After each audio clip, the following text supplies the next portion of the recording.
Bismillahirrahmanirrahim.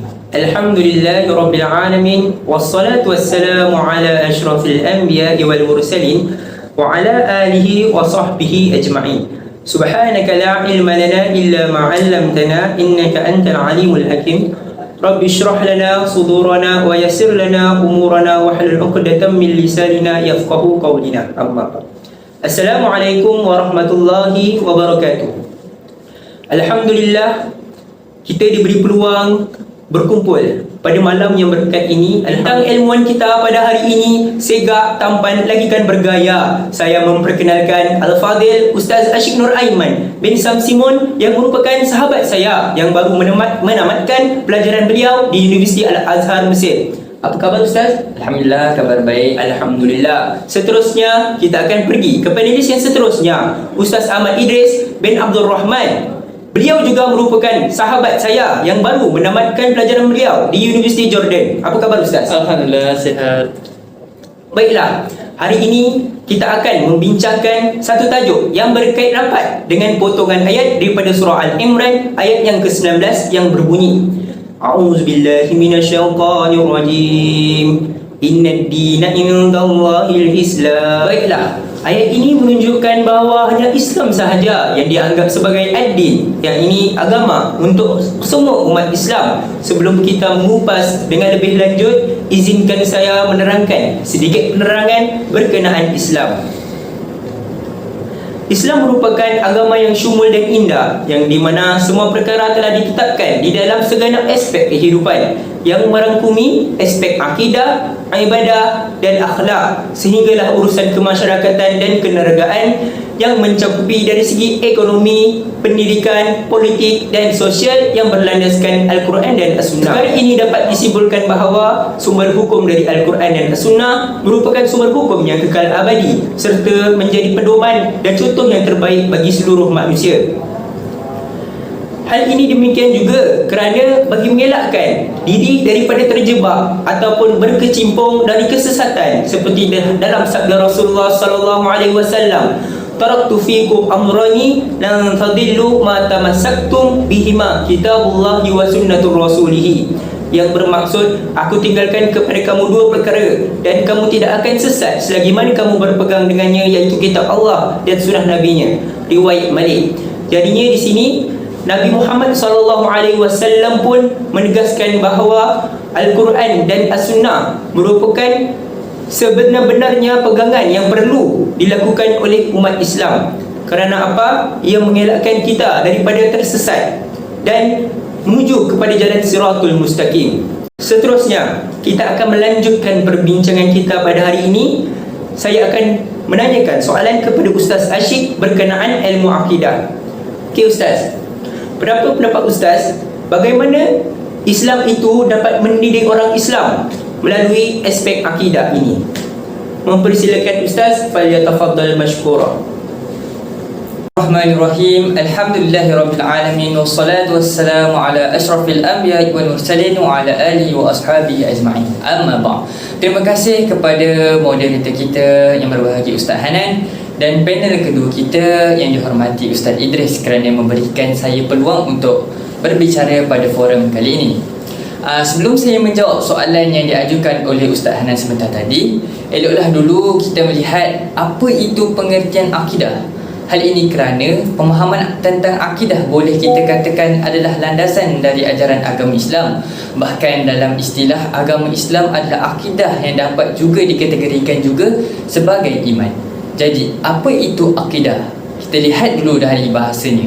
Jadi dari segi bahasa, akidah berasal dari bahasa Arab iaitu aqada ya'qudu aqidatan, yang bermaksud mengikat atau mengadakan perjanjian. Para ulama juga mendefinisikan akidah sebagai sesuatu yang terikat dari hati dan nurani. Menurut istilah pula, akidah adalah suatu asas atau dasar keyakinan yang harus dipegang oleh orang yang mempercayainya. Lebih mudah lagi kita katakan akidah Islam ini adalah asas kepercayaan yang harus diyakini kebenarannya oleh setiap Muslim dengan bersandarkan pada dalil-dalil naqli dan dalil-dalil yang merujuk kepada Al-Quran dan As-Sunnah. Allah Subhanahu Wa Taala banyak menyebut dalam firman-Nya yang berkaitan asas akidah seperti nama-namanya dan sifat-sifat yang dimilikinya, tentang malaikat, kitab-kitab Allah, hari kiamat, syurga, neraka dan lain-lain lagi. Antaranya dalam surah Al-Baqarah ayat 285 yang selalu kita bacakan setiap waktu petang, yang berbunyi Amana ar-rasulu bima unzila ilaihi min rabbih wal mu'minun kullun amana billahi wa malaikatihi wa kutubihi wa rusulihi la nufarriqu baina ahadin min rusulihi wa qalu sami'na wa ata'na ghufranaka rabbana wa ilaikal masir. Sadaqallahul azim. Yang bermaksud Rasulullah SAW mengimani apa yang diwahyukan kepadanya daripada Allah, dan orang-orang yang beriman pun mengimaninya. Mereka semua beriman bahawa Allah adalah Tuhan dan sembahan yang berhak disembah, dan beriman kepada semua malaikat, kitab-kitab yang Allah turunkan, dan semua rasul yang Dia utus tanpa membeza-bezakannya. Sementara itu, dalam sebuah hadis Rasulullah SAW juga bersabda, hendaklah engkau beriman kepada Allah, malaikat-malaikatnya, kitab-kitabnya, rasul-rasulnya, hari akhirat, dan hendaklah engkau beriman kepada qada dan qadar, dan yang baik ataupun yang buruk. Hadis riwayat Muslim. Jadi daripada dalil-dalil tadi dapat disimpulkan bahawa Al-Quran dan hadis ini merupakan dasar akidah Islam dan juga pegangan serta pedoman bagi kaum muslimin. Selama berpegang kepada kedua-dua ini, iaitu Al-Quran dan juga hadis, maka kita akan selamat dari kesesatan. Seperti mana hadis yang dibacakan oleh Ustaz Hanan tadi, iaitu aku tinggalkan untuk kalian dua perkara supaya kalian tidak akan sesat selama berpegang dengannya, iaitu kitabullah dan juga sunnah Rasulullah. Baik. Alhamdulillah, satu perkongsian yang sangat-sangat mendalam tentang akidah. Seperti mana yang kita tahu, akidah merupakan salah satu aspek yang penting untuk manusia. Manusia ni tanpa akidah ibarat orang buta tanpa tongkat. Jadinya di sini kita dapat tahu bahawa akidah ni merupakan satu perkara atau entiti yang sangat penting di dalam kehidupan kita sebagai umat Islam. Kerana apa? Apabila iman seseorang itu goyah, mungkin akan terhanyut, ataupun bukan mungkin lagi, dia akan terjerumus ke jalan yang salah. Na'udzubillah min zalik. Semoga kita dielakkan daripada perkara-perkara yang berikut. Jadinya tanpa membazirkan masa lagi kita pada hari ini, saya akan pergi ke soalan seterusnya. Okey, Ustaz Idris. Ya, saya. Bagaimanakah fake ni dapat membentuk kepribadian umat Islam melalui syariat yang diajarkan oleh Allah Subhanahu Wa Taala? Falyatafaddal ma'jura. Assalamualaikum warahmatullahi wabarakatuh. Waalaikumsalam. Terima kasih kepada Ustaz Hanan kerana memberikan saya peluang untuk menyampaikan forum pada malam ini. Baik, sebelum saya menjawab soalan yang ditujukan oleh saudara Hanan, alangkah eloknya saya menerangkan sedikit sebanyak tentang ilmu fiqh. Apa itu fiqh? Fiqh adalah suatu hukum syarak yang diambil daripada nas-nas Al-Quran ataupun As-Sunnah Rasulullah SAW secara penelitian yang mendalam, iaitu jalan ijtihad dan istinbat. Fiqh juga merupakan asas-asas besar untuk menetapkan hukum syarak terhadap setiap aktiviti seharian umat Islam. Lebih-lebih lagi, fiqh juga menjadi garis panduan kepada para ulama, lebih-lebih lagi golongan para mujtahid untuk mengistinbatkan hukum-hukum baharu ataupun hukum-hukum. Sebagai contoh, seperti yang kita tahu, rukun jual beli yang ditetapkan oleh Islam ada 3, iaitu penjual, pembeli dan sirah, iaitu lafaz. Pada zaman moden kini, banyak aplikasi yang telah wujud untuk menjual barangan-barangan seperti TikTok, Instagram, Shopee, Lazada dan sebagainya, tanpa memerlukan sirah ataupun lafaz di antara penjual dan pembeli. Akan tetapi para ulama telah bersepakat dan mengistinbatkan satu hukum, iaitu boleh dan sah pembelian dalam talian tanpa memerlukan sirah atau dikenali sebagai lafaz. Hal ini jelas bahawa setiap masa para ulama atau para mujtahid untuk mengistinbatkan hukum ini, dia asal ada hukum baru je, dia akan mengistinbatkan hukum tersebut melalui dalil-dalil Al-Quran dan As-Sunnah. Kiranya mereka bersepakatlah untuk membolehkan pembelian dalam talian tersebut. Okey. Sekarang kita terus kepada soalan yang ditujukan oleh saudara Ahnan, iaitu bagaimanakah fake ni dapat meningkatkan kepribadian umat Islam dalam syariat Allah. Okey, seperti yang kita tahu, fake ni adalah ilmu dalam menetapkan hukum-hukum syarak lah. Hukum seperti ibadah ke, hukum munakahat, muamalah ibadah, jenayah dan sebagainya. Okey, seperti yang kita tahu, sebagai seorang manusia lah, kita tak lepas daripada aktiviti-aktiviti seharian kita. Tetapi aktiviti tersebut tidak akan lepas daripada sesuatu hukum. Sebagai contoh, apabila kita nak bermain bola, boleh bermain bola, tetapi apabila kita bermain bola sehingga meninggalkan waktu solat, sehingga lara dan tak ingat dunia dah, main bola tu memang tak ingat dunia, jadi di situ hukum main bola itu adalah haram. Kiranya dia main bola tu haram lah, sebab dia meninggalkan solat semata-mata nak main bola. Selain itu, fake ni nak meningkatkan kepribadian umat Islam apabila umat Islam tersebut dia mengkaji kitab-kitab besar ataupun kitab-kitab muktabar daripada sebagai contoh Imam Syafi'i, Imam Hambali, Hanafi dan Maliki lah, yang mengeluarkan ilmu-ilmu fiqh bertentang hukum-hukum syarak lah, seperti yang kita lihat, yang saya beritahu tadi lah, ibadah, munakahat dan sebagainya. Di situ kita dapat lihat bahawa individu yang mendalami ilmu fiqh ini tidak akan tersesat dalam melakukan perkara-perkara tersebut. Kiranya dia melakukan aktiviti seharian tersebut dengan cara yang halal lah, dengan cara mengikut syariat Islam. Begitulah secara ringkasnya penjelasan tentang macam mana ilmu fiqh ni dapat meningkatkan kepribadian umat Islam. Okey, sekian, terima kasih. Kita teruskan kepada tuan moderator. Alhamdulillah, terima kasih kepada Ustaz Idris atas satu perkongsian yang menarik, yang bermanfaat kepada untuk kita semua, khususnya dalam bidang fiqh. Jadinya seperti mana yang kita tahu, fiqh ni merupakan satu aspek yang memainkan peranan yang sangat penting di dalam hidup kita, khususnya sekalian umat Islam lah kan. Kerana apa? Fiqh ni bukan sahaja dapat membantu umat Islam dalam menentukan sesebuah hukum, tetapi ini juga dapat menganjurkan umat Islam agar mentelaah ataupun belajar ilmu agama mengenai ilmu fiqh. Seperti mana yang Ustaz Idris cakap, kita murajaah atau mentelaah kitab-kitab muktabar ulama-ulama. Jadinya seperti mana kita tahu 4 tokoh kan mazhab yang kita ada, jadinya kita akan belajar ataupun mengenal setiap apa isi kandungan kitab-kitab tu. Jadinya insya-Allah kita tidak akan terpesonglah ke landasan yang salah. Jadinya yang saya nak sampaikan sebenarnya ada satu penambahan. Contohnya macam Ustaz Idris cakap tadi berkenaan pembelian online kan. Jadinya saya juga ada satu bacalah satu kitab ni mengenai isu mesin gedegang lah, yang kita masukkan koin tu keluar air tu kan. Jadi itu pun menjadi satu maslahat ataupun isu di dalam ulama fiqh. Sebab apa yang macam Ustaz Idris cakap tadi, berkenaan isu jual beli ni kita kena ada penjual, pembeli dan juga sirah, iaitu lafaz. Jadi di situ bila kita beli tu kita masukkan duit je, tapi tak ada lafaz sebenarnya.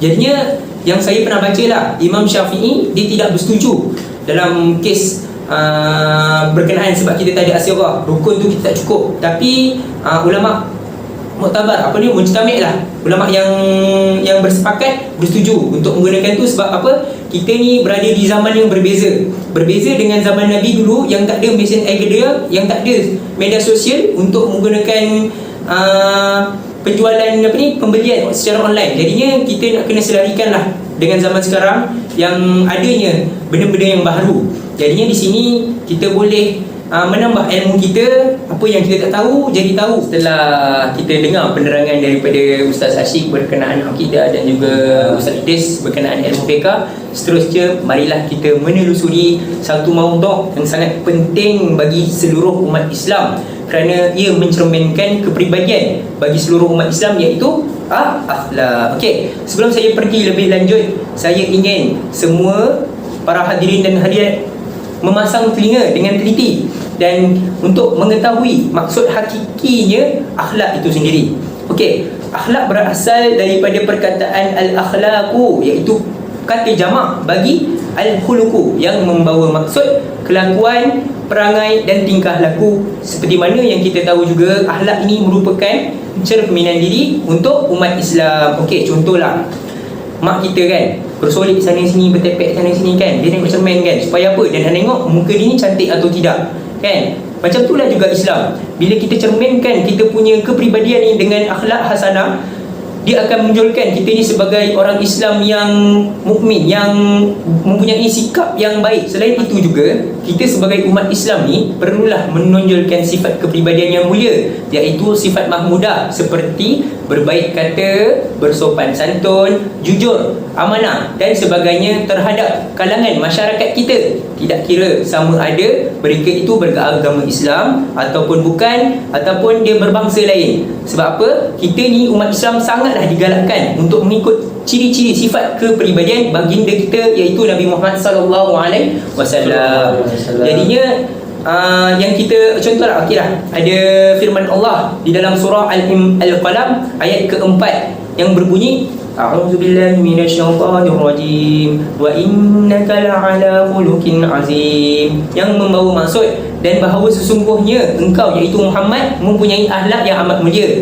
Di sini Allah juga menekankan di dalam Al-Quran bahawa Nabi Muhammad tu sebaik-baik pedoman ataupun sebaik-baik qudwah hasanah yang umat Islam ni perlu ikuti. Jadinya kita sebagai umat Islam yang mempunyai perangai yang buruk, perangai yang baik, tengah-tengah kan. Jadinya kita perlulah mencontohi Nabi Muhammad sallallahu alaihi wasallam. Sebab apa? Nabi Muhammad sallallahu alaihi wasallam ni mempunyai sifat yang mulia. Okey. Alhamdulillah. Seterusnya kita akan berikan soalan yang terakhir. Kerana apa? Kami bertiga pun sudah penat dalam forum ni memberikan banyak idea, hujah dalam isu semasa pada zaman sekarang ni. Jadinya soalan terakhir, berdasarkan penerangan akidah yang Ustaz mukakan tadi, melihat dari isu semasa, apakah pendapat Ustaz tentang akidah umat Islam di Palestin? Bagaimanakah mereka mempunyai keberanian dan keimanan yang sangat tinggi untuk mempertahankan tanah air mereka, iaitu Palestin? Okey, falyatafaddal mashkur. Pada pendapat saya, Allah Subhanahu Wa Taala menjadikan kehidupan manusia ada kematian yang dikenali sebagai kiamat kecil untuk menguji manusia siapakah yang di kalangan mereka mempunyai amalan yang baik. Seperti mana firman Allah Subhanahu Wa Taala dalam surah Al-Mulk ayat kedua, Bismillahirrahmanirrahim. Alladzi khalaqal mauta wal hayata liyabluwakum ayyukum ahsanu amala wa huwal azizul ghafur. Maksudnya, Dialah Allah yang telah mentakdirkan adanya mati dan hidup untuk menguji dan menzahirkan keadaan kamu, siapakah di antara kamu yang paling baik amalannya, dan Ia Maha Kuasa lagi Maha Pengampun bagi orang-orang yang bertaubat. Perkara tersebut, ayat tersebut dapat disimpulkan bahawa semua umat manusia di tanah Palestin, rakyat Palestin sedang berlumba-lumba untuk beramal soleh bagi mendapatkan tempat yang tinggi di sisi Allah Subhanahu Wa Taala dan mendapatkan husnul khatimah. Menurut Imam Bukhari dari Sahih bin Sa'ad mengenai sabda Rasulullah sallallahu alaihi wasallam menyebutkan bahawa amal seorang dinilai daripada akhir hayatnya. Jadi semua orang sedang mengejar husnul khatimah, itu iaitu pengakhiran yang baik, insyaallah. Pendapat saudara Ashik tentang isu Palestin pada zaman kini. Pada pendapat saya, dalam isu Palestin ini, mereka menjadikan Islam sebagai cara hidup mereka dengan mempunyai akidah dan iman yang kuat kepada Allah dan tidak takut mati, kerana mereka tahu apabila mereka mati, mereka akan mendapat mati syahid.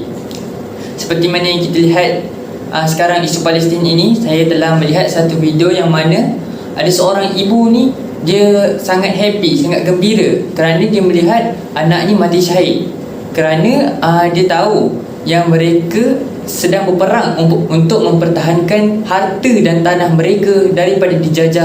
عظيم فخورة جدا الحمد لله، لأنه هذا شيء احنا ربنا أكرمنا فيه، احنا أهل الرباط وربنا هذا قدرنا وربنا كتب علينا هذا الكلام. احنا لازم كل أم تربي أولادها من الصغر تربية إسلامية. احنا أرض الرباط، أرض مغتصبة، الأقصى بده يتحرر.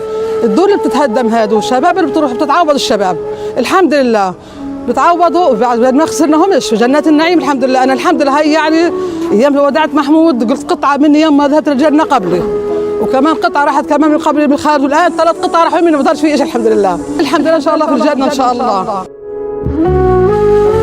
Rasulullah pernah bersabda dalam hadis yang bermaksud, datang seorang lelaki kepada Rasulullah sallallahu alaihi wasallam lalu bertanya, "Wahai Rasulullah sallallahu alaihi wasallam, bagaimana kalau ada seseorang yang hendak mengambil hartaku?" Baginda menjawab, "Jangan engkau berikan hartamu. Bagaimana kalau dia melawanku?" Maka baginda kembali sekali lagi menjawab, "Lawanlah dia." Dan lelaki itu berkata lagi, "Bagaimana kalau dia membunuhku?" Baginda sallallahu alaihi wasallam bersabda, "Engkau telah mati syahid." Dan lelaki itu menjawab, "Bagaimana kalau aku yang membunuhnya?" Baginda sallallahu alaihi wasallam bersabda, "Dia di neraka." Jadi kita dapat disimpulkan dekat dalam hadis ini bahawa apabila kita hendak mempertahankan harta yang dimiliki oleh kita itu, kita telah. Jadi saya serahkan perbincangan forum kita pada hari ini kepada tuan moderator kita Ustaz Hanan untuk menyimpulkan tentang isu-isu semasa, iaitu isu Palestin yang telah kami bincangkan tadi. Okey, terima kasih Ustaz Ashik dan juga Ustaz Idris atas penyampaian ilmu, perkongsian ilmu yang sangat-sangat menyentuh hati saya berkenaan isu Palestin. Jadinya perkara yang kita boleh simpulkan di sini adalah kita ni sebagai umat Islam janganlah kita bersedih dan risau atas kematian rakyat Palestin di sana. Sebaik-baiknya kita patut risau akan kematian dan penghujung kita di dunia ini, kerana mereka sudah tentu tahu yang mereka ni akan berada di syurga. Tapi kita ni lagi ni tak tahu kita ni berada dekat mana, sama ada syurga ataupun neraka. Jadinya saya mengharapkan, kita semua mengharapkan yang kita ni mendapat husnul khatimah dan ditempatkan di dalam titik mana yang kita tahu Islam ni merupakan agama yang syumul dan indah, dan Allah menjadikan kita ni sebagai hamba hanyalah seperti mana firman Allah, "Wa ma khalaqtul jinna wal ins illa liya'budun." Allah tidak menciptakan jin dan manusia ni melainkan beribadah kepada-Nya. Jadinya senang cerita, kita ni sebagai umat, kita ni hanya beribadah kepada Allah, lebihkan ukhrawi daripada duniawi, dan fokuskan untuk memasuki syurga Allah supaya kita dapat mengikut jalan umat-umat Palestin. Assalamualaikum warahmatullahi